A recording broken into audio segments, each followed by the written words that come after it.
Each of these Nvidia chips uses about the same electricity as a household. So Nvidia has sold like a Phoenix city worth of chips. There's an enormous implicit demand for energy here. And what's interesting to me is they've sold the chips first. So there's a different cycle, that the chips have been sold. Now they need to find the electricity. And the electricity is a big deal. And as we know from the shift that's been going on in the utilities industry with renewable and wind and everything else, your baseload power is under quite a lot of pressure, and chips need baseload power. So there was a pretty obvious tension here between electricity demand and electricity supply. And that was a great theme for last year. And it sort of blew up yesterday. So what you saw was Vistra, what you saw was Constellation, Talon, the darlings of the AI electricity supply story, were down 30%. Do you buy it? It's the end of the discussion? No, I think it's the knee-jerk because the things just went up so much, And it's not surprising that you would get a correction, at the first sign of trouble, and that's pretty much what happened. Yeah, but you have to recognize that the right. power names are very levered to it. That's a good point, because Vistra was one of the best performers in the S&P 500 last year after it was added to the index. Mm-hmm. So when you're talking about kind of the divergence there as far as like finding that type of electricity, what do we know so far about NVIDIA's plans, and what else does it need to do to rectify that?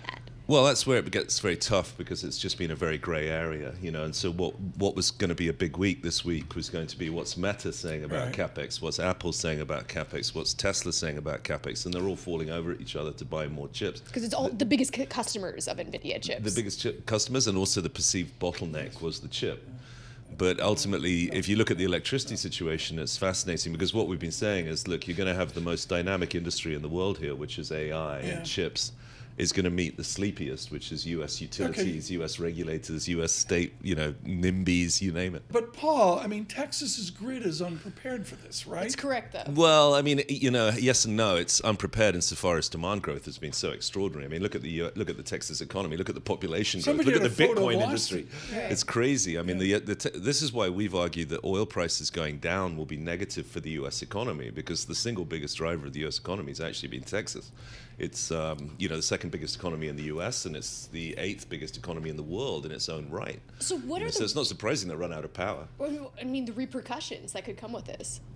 Well, it is higher prices, and it's just going to be very interesting to watch it play out, because it's a bit like LNG. These are very big facilities. We can see them coming. You can't slip one under the door. You're either going to build a 2,000 megawatt nuclear power plant or you're not. But Facebook today, this week, is expected to announce a dedicated nuclear power plant just to build a model.